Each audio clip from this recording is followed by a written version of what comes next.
Estamos de vuelta para nuestro último segmento en este programa, Una mirada crítica sobre Guatemala. Estamos hablando del diálogo y preguntándonos si este será un mecanismo agotado para nuestro país.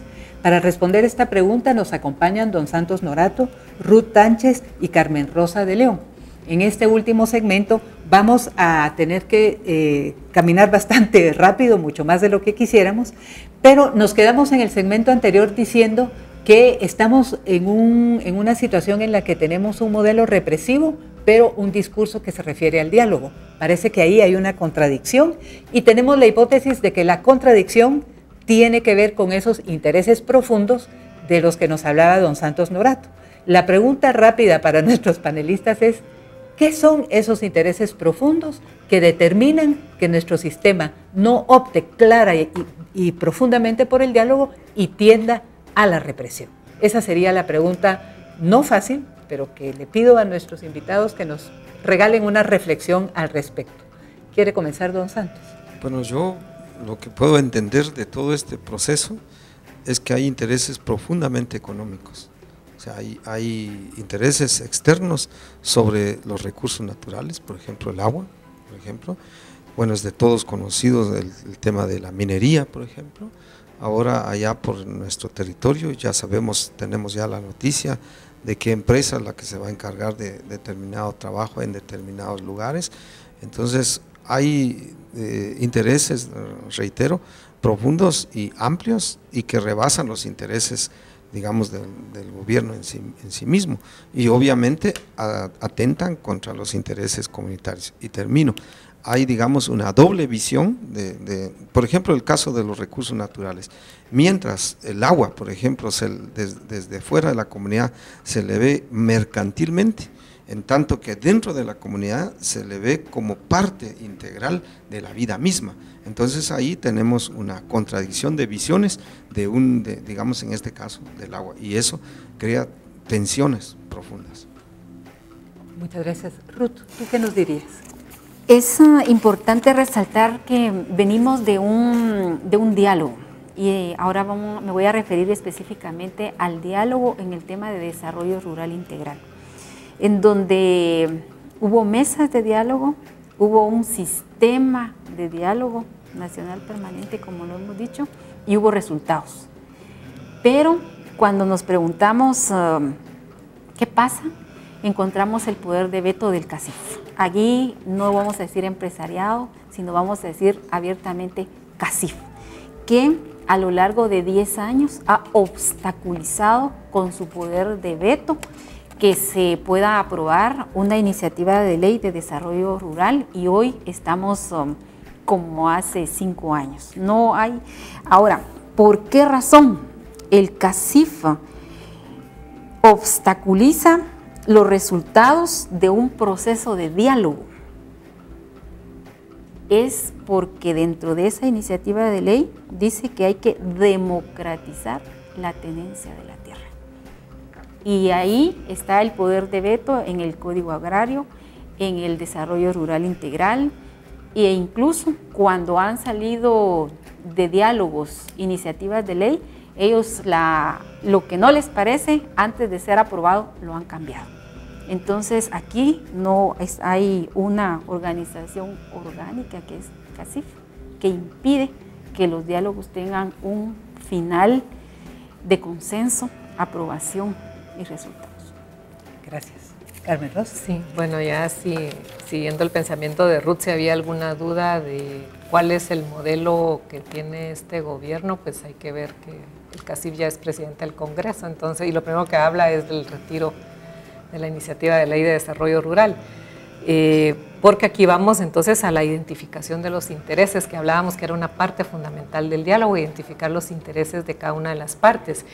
Pero mientras la institucionalidad del gobierno y del Estado en su conjunto deberían tender al bien común, tal y como lo dice la Constitución de la República, resulta que los intereses que están detrás de las acciones del Estado son intereses particulares, como bien decía Santos, y que entonces aquí estamos en un proceso en el cual a pesar de que se dan como las partes iniciales del diálogo y el intercambio, resulta que al final siempre van a privar intereses particulares fuera del bien común y que terminan siendo intereses económicos, de control territorial por el uso de los recursos, y que control territorial definitivamente va a llevar a un control social y a una represión, ¿verdad?, si se ve desde esta perspectiva.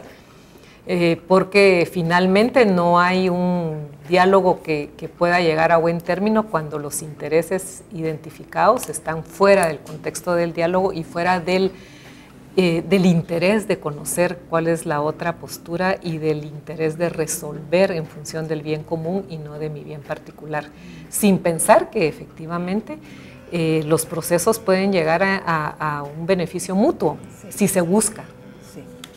Yo creo que con esas palabras de Carmen Rosa podemos comenzar una ronda final de pedirles reflexiones finales, porque tú nos estás diciendo todos podríamos salir bien librados, y no solo bien librados, sino con posiciones que nos ayudan a nuestros propios intereses también, si nos abrimos al diálogo. Entonces, una reflexión final, porque lo que sí queremos nosotros, hemos hablado aquí en la mesa, es también mostrar algunas posibilidades para nuestro país, ¿verdad? Entonces, una breve reflexión. Tiene que ser breve. Aquí estábamos hablando fuera de micrófono. Yo creo que lo que es indispensable, tal y como señalaba Ruth, es ese proceso permanente de diálogo, y ese solo se puede dar desde la perspectiva local. Y eso nos llevaría entonces a buscar en qué parte de la institucionalidad hay que ubicar ese diálogo permanente. Y bueno, para mí la única posibilidad real es, además de las alcaldías, que deberían cumplir esa función, los consejos de desarrollo. Hay problemas con los consejos, pero yo creo que ahí sí tenemos un instrumento que prácticamente ningún país tiene para poder tener ese acceso a una estructura y a una institucionalidad que toma decisiones, y que esas decisiones son valederas dentro de la perspectiva, digamos, del sistema de consejos de desarrollo. Ruth, ¿cuál sería tu reflexión para cerrar? Sí, Guatemala tiene un estado ausente en el área rural. Y en el área rural hay una forma de amortiguar la conflictividad, y es a través de sus autoridades locales. Anteriormente teníamos, y hoy todavía hay ejercicio de alcaldes indígenas, y teníamos el ejercicio de los alcaldes auxiliares y otro tipo de autoridades que ahí en la comunidad evitaban la conflictividad. Y lo que llegaba a la municipalidad, al Estado, era aquello que ya no podía resolverse. Entonces hay que rescatar el ejemplo que tenemos de Totonicapán, todo ese ejercicio democrático y de escucha. Incluso cuando nosotros vemos y vamos a algunas comunidades, hay unas cárceles que es para una persona que han estado en estado de ebriedad haciendo escándalo, y la colocaban ahí una noche y al siguiente día lo dejaban ir. Entonces, porque ya resolverlo a nivel de Estado, nos damos cuenta después de esta reflexión que no hay resultados y hoy hay represión. Don Santos. Bueno, yo lo que podría puntualizar es que si la teoría dice que el diálogo es la oportunidad de interrelacionar, de integrar distintos sectores, yo creo que muy bien haría el gobierno en entender las dinámicas locales. Por ejemplo, entender que en el caso de las comunidades indígenas del occidente tenemos doble ciudadanía. Tenemos una ciudadanía del Estado, con el Estado, porque pagamos impuestos, porque tengo que tener licencia para manejar, etcétera, etcétera.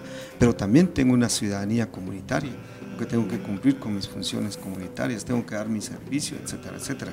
Entonces, con eso, con este ejemplo quiero decir que mi proposición o mi propuesta es que el Estado o el gobierno sea humilde y voltear la mirada hacia esas dinámicas, ¿no? Y encontrar un punto común. Tampoco estoy diciendo que se adapte a ellas, pero sí se encuentre con un punto común con los campesinos, con las comunidades, etcétera, etcétera, para que la gobernabilidad pueda ir avanzando. Por supuesto que suena un poco utópico, pero creo que hay que hacer un buen esfuerzo si es que realmente queremos vivir en gobernabilidad. Agradecemos mucho a nuestros invitados de hoy. Yo debo decir que a don Santos Norato lo acompaña su vara, que le fue entregada por haber sido miembro de la directiva de los 48 cantones nos explicaba que se entrega una vara a los que han pasado por ese cargo, que no es igual a la que ostentan los que están ahora en el cargo, pero que tiene un simbolismo muy grande, y es por eso que con todo respeto hemos tenido esta vara de don Santos hoy en el programa. Hemos hecho un repaso en este breve tiempo que hemos tenido sobre la problemática del diálogo en Guatemala. Hemos visto, creo yo, de manera bastante clara lo que los invitados nos han dicho desde sus diferentes experiencias sobre una situación en la que tenemos un discurso sobre el diálogo y un modelo represivo, que por lo tanto no va a encontrar soluciones en el diálogo. Hay intereses, han sido aquí nombrados, que hacen que el diálogo no sea un mecanismo real. Y ese mecanismo real, entonces, lo que produce es la desconfianza y la frustración. Es claro que no solo los mecanismos resuelven, pero tener mecanismos que ayuden a resolver puede ser algo importante. ¿Cómo lidiar con intereses económicos tan grandes en un país como el nuestro, como una economía que es medianamente sana, pero que tiene muchísimos problemas estructurales? Es una pregunta para un próximo programa, pero creo que hemos puesto sobre la mesa la naturaleza de la problemática del diálogo en Guatemala a través de 3 invitados que tienen una larga y profunda experiencia y una dedicación y una vocación por el diálogo. Don Santos Norato, de los 48 cantones de Totonicapán; Ruth Tánchez, historiadora de San Marcos vinculada al movimiento campesino; y Carmen Rosa de León, que es directora de IEPADES y tiene también una larga experiencia desde el Estado y desde las organizaciones sociales, desde la sociedad civil, en los temas del diálogo. Esperamos que nuestros amables televidentes hayan con este programa podido también poner en su contexto personal, social, la problemática del diálogo en Guatemala, sobre la que podríamos seguir hablando mucho, pero ya no tenemos tiempo para hacerlo. Ha sido un gusto entonces estar con ustedes. Agradezco a nuestros invitados nuevamente por estar acá y será hasta una próxima oportunidad.